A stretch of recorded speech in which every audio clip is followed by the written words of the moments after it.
Hey, beautiful. Welcome to my show, Thoughts, Action, Success. So, the cornerstone of your personal development is you. But how do you know who you really are? When it comes to being you, authenticity is something that we often struggle with.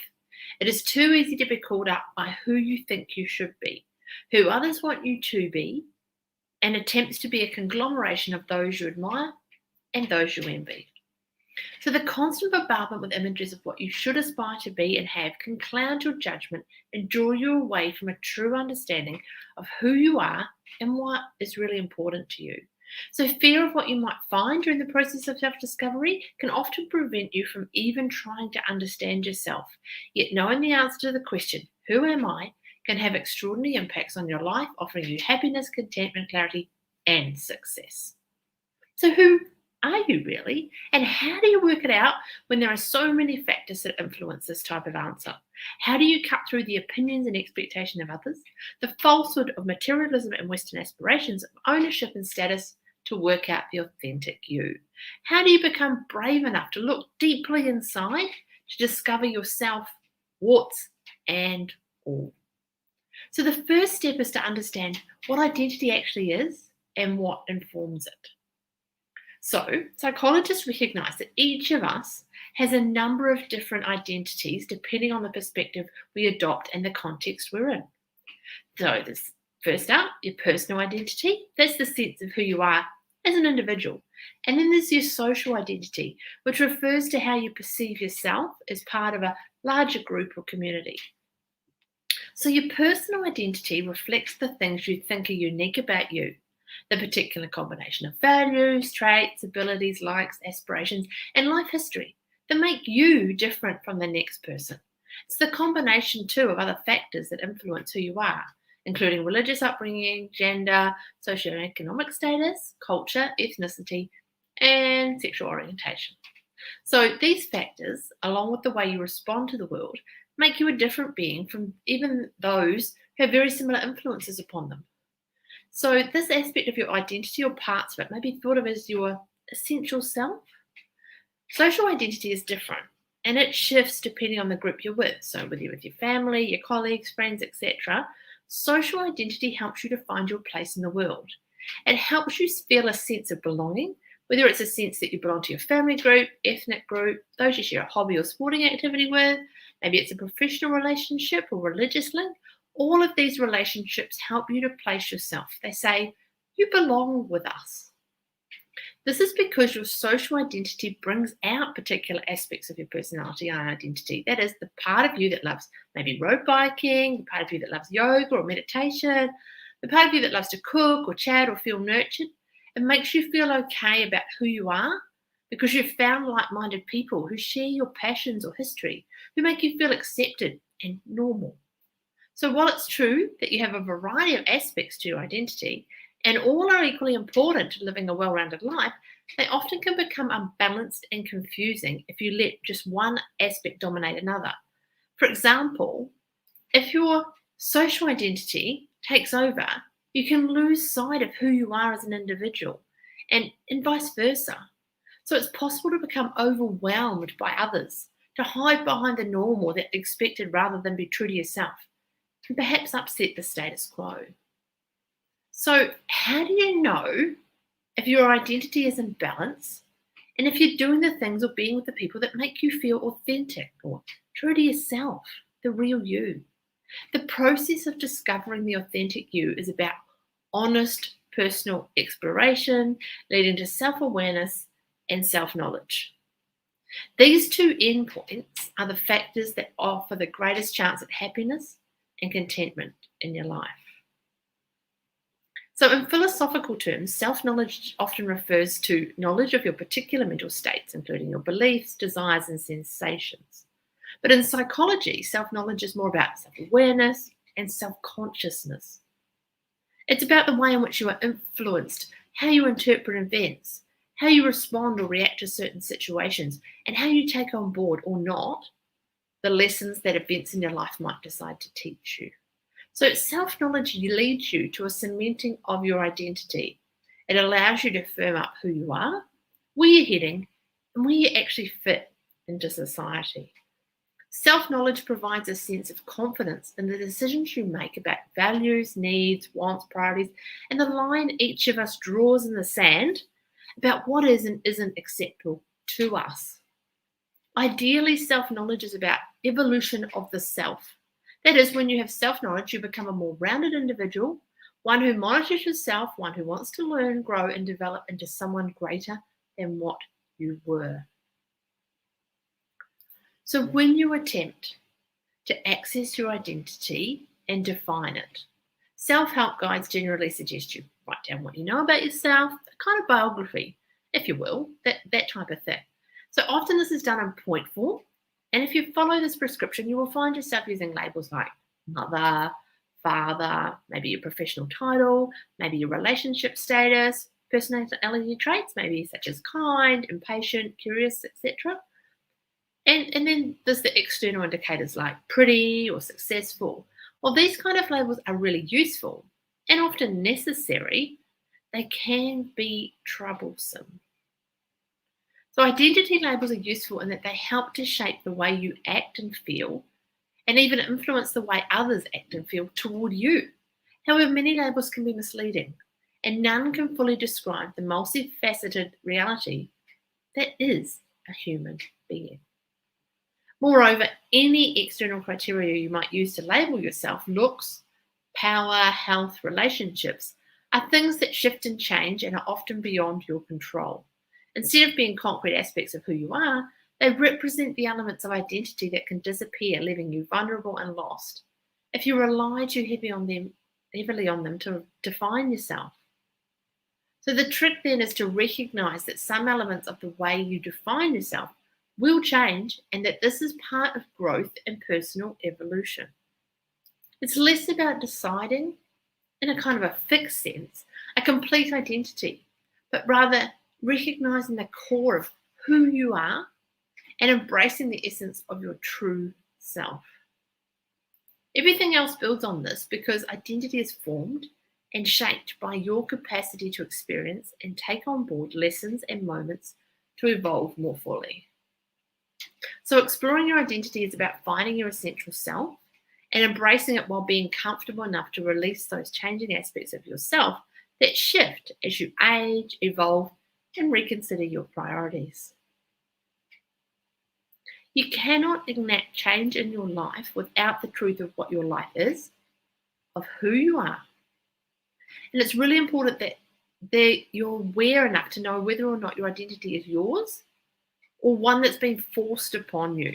So in other words, do you feel as though you are something that's been manufactured by the expectation of those around you, or that you've had the freedom to be the authentic you? So figuring out who you are is a really crucial part of this process. You cannot become without knowing what your innate tendencies are. That is, if you don't acknowledge the fundamentals of your identity and where they come from, it's impossible to become the authentic person you must be to find happiness and overall contentment. If you don't acknowledge and accept your flaws and your strengths, you cannot work to reach a living nirvana. So in order to achieve this clarity, psychologists argue that you need to practice self-awareness and self-consciousness. You need to become a keen observer of yourself. You need to watch yourself in certain situations and with certain people. How do you behave? How does that really make you feel? If you feel great after certain moments, it's important to consider why. Equally, if you feel really uncomfortable with yourself, if you recall, thinking about it, it really makes you squirm. You need to consider what you did and what you said that just didn't feel right. When you do this, when you become clear about who you are, you will start to become what is termed authentic. But be warned, it is a process that isn't for the faint-hearted. Authenticity offers you the sense of freedom to be who you really are. Natural, without the usual masks that you wear in your relationships, your work, your life. It's a state many traditional philosophies and religions aspire to through prayer or meditation. But what does it really actually mean when someone says to be authentic?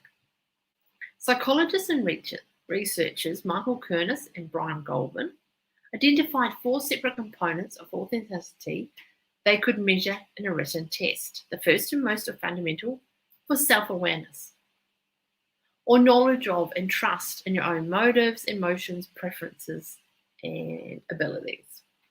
So it's also an element of the other 3 components, and it's necessary for clarity in evaluating your strengths and your weaknesses. So it's also part of your behavior, in that it requires acting in ways that are true to your values and needs, even when it puts you at risk of criticism or rejection. Of course, it's absolutely necessary for close relationships because intimacy cannot develop in any meaningful way without openness and honesty. The benefits of authenticity are many. Kenneth and Goldman found that in their research that people who score high on the authenticity profile are more likely to respond to difficulties with effective coping strategies. They often report having satisfying relationships, enjoy a strong sense of self-worth, purpose, and confidence in mastering challenges in life, and demonstrate the ability to follow through in the pursuit of their goals. They also found that people who are low in authenticity are likely to be defensive, suspicious, confused, and easily overwhelmed. So it was seen the search for self and authenticity is worth the journey, but it won't be an easy one. The reason authenticity and self-knowledge are not easy to come by is we're often afraid of what we might find. Fear is an emotion we all feel throughout life. And it's also a necessary part of self-discovery, because after all, it's natural to not want to admit to one's own failings, vulnerabilities, and ultimately our negative traits. We don't want to look at that. But none of us is perfect. Remember that. And so, if you dare to take a breath and plunge into self-discovery, authenticity and self-acceptance can be yours. Critical to happiness and growth is self-acceptance. It's a difficult task, but one that will allow you to stop trying to change yourself into the person that you want to be or think that you should be, long enough to find out who you really are. When you're self-accepting, you will be able to embrace all aspects of yourself, not just the positive, pretty parts. Instead, self-acceptance allows you to recognize your weaknesses, limitations, and idiosyncrasies without compromising your ability to fully love yourself. Indeed, self-knowledge and self-acceptance will allow you to exert more self-control in those situations you acknowledge are difficult for you. But it's important to emphasize that self-acceptance is essential in becoming authentic and living an honest life. When you accept who you are and then make the most of that knowledge, it helps you increase your overall trust in life. The more you accept yourself, the more you trust your innate goodness and wise heart. The more your natural intuition builds, in turn boosting your self-confidence. A boost in confidence raises your levels of happiness and your overall sense of achievement. It also allows you to reach for the stars with the knowledge that you're capable of handling any misstep or fall. It's also important to recognize that self-acceptance is not the same as self-improvement. Self-acceptance is about acknowledging who you are without any judgment, while self-improvement is about change and rejection of parts of yourself. As mentioned before, earlier in the show, self-knowledge and self-acceptance create greater self-control by giving you the knowledge you need to recognize those situations that make you vulnerable or angry or lazy or even stubborn. So self-control then is not that the rejection of trait, but rather an acceptance of who you are and all your guises. It's an acceptance of your flaws to the point where you can recognize the triggers that bring out your weaknesses, and keep them in check. While knowing who you are will inevitably be a painful journey, it is necessary for the happiness and contentment we all seek. Feeling comfortable in your skin is a vital part of your personal evolution, but it won't come without complete honesty. None of us wants to admit to the things that make us less than perfect, but none of us is that elusive creature who never makes mistakes, never hurts another soul, and always knows exactly what to do and say. So embrace your frailties as you embrace your strengths. and use both to the best of your ability to achieve your goals, strengthen your relationships, and find an overall sense of peace and calm. With self-knowledge comes immense joy and relief. You no longer need to hide or pretend. You will no longer be uncertain or confused, torn between right and wrong. Self-knowledge gives you power over yourself and the insight to know why you do and feel the things that you do. This insight will always set you free from the shackles that uncertainty and denial create. So, take the journey. Be prepared to enter the darkness with the knowledge that the light self-exploration will eventually shine on you, and it will forever offer you warmth and comfort.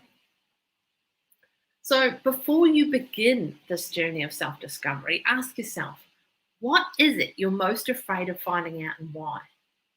Your fears are the biggest obstacle to knowing yourself because they prevent you from digging too deep for the truth. So write down the qualities that describe your real self. Remember these qualities. They'll not be all positive because human beings, all of us, are imperfect creatures.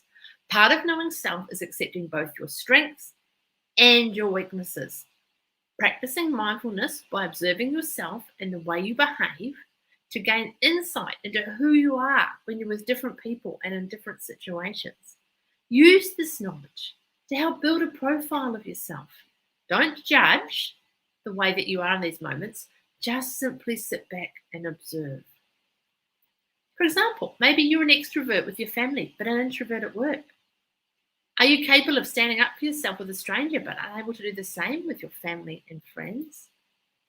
Take time to debrief yourself each day so that you can begin to recognize and predict how you will react in certain situations. Keep track of how you're managing the issues in your life. Psychologists suggest that through simple, regular self-questioning, you can better see your motivations, fears, and personal style. The more you debrief yourself, the more you will be able to take control of your life and reduce unnecessary chronic and acute stress. So also consider the moments in the past when you've compromised yourself and come away from a situation feeling uncomfortable with what you've done or said. We've all had those times when we're going, oh, damn, I wish I'd done it this, or I wish I'd dealt with it this way. So what would have been a more authentic reaction in that moment or situation? Should you have stood up for yourself or someone else? Should you have said no? Should you have just walked away? So take on board the preferred scenario as a more accurate representation of who you really are. And if a similar situation arises again in the future, act authentically. Consider where some of your behaviors, attitudes, emotions, and traits come from. How did they even develop? When you do this, you can reject the ones that you do not feel authentic to you. You have come to you by way of other people's expectations or doctrines.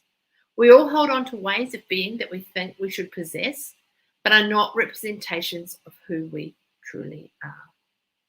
So self-acceptance is all about love, and your capacity to love yourself determines your capacity to love everyone else. I might just say that again. Self-acceptance is about love, and your capacity to love yourself determines your capacity to love everyone else. So the less you accept yourself, the more you will criticize your friends, family, and even your partner. So learn to be more self-compassionate. It's an unhappy truth that most of us are our own worst critics. Yet it's really important for self-acceptance that you give yourself the same kind of leeway you'd give a friend who makes a mistake. No one is perfect, and mistakes are one of the most important ways we learn in life. You must simply take responsibility, learn, and then keep going. Let go of the guilt and learn to forgive yourself. Don't be so hard on yourself. Recalling mistakes from the past, moments of bad behavior with a consuming should have mantra, so many of us have it spinning around in our heads, that monkey mind, they all prevent this process of self-acceptance. So when you refuse to accept the past, accept your frailties, and forgive your infallibility, you cannot become self-accepting. Instead, each excruciating moment of an event that haunts you Accept responsibility about that excuse and forgive yourself. Think about what you do next time and make that scenario the dominant one. Embrace your shadow self, that part of yourself that is antisocial, impatient, judgmental, hurtful, or even negative. It's the part of you that has confused, frightened, or sabotaged you in the past. While it's the part you don't want to acknowledge that you may want to change, it's still a part of you and needs to be accepted as part of the whole. So it does require you to recognize and make peace with the parts of yourself you make excuses for. For as long as you refuse to accept or in some way accommodate them, unconditional self-acceptance will remain out of reach. I hope you've enjoyed this episode of Thoughts, Action, Success. It's been great and it has been a great help for you. It's answered some of your questions about this and about your identity and self-acceptance and self-awareness. I just want to let you know that if you want to get exclusive access to a number of bonuses that further expand on what I've shared in this episode that I normally only offer to my own paying coaching clients, or if you've got some more questions about anything covered and you want to find out more and want to contact me, want to ask some questions, then just come over and join me in my Facebook group, Female Masterminds, so that you can access these bonuses. And there's also a range of other material from my other episodes. Also, there'll be free tickets to my upcoming events that no one else will have. You'll know all about stuff before it happens. Members-only coaching sessions, and there'll even be a forum where you can ask me further questions about anything covered in these episodes or other mindset-related questions. In the meantime, remember, you are beautiful and deserve to live your best life. Talk soon, and I will see you in the next episode.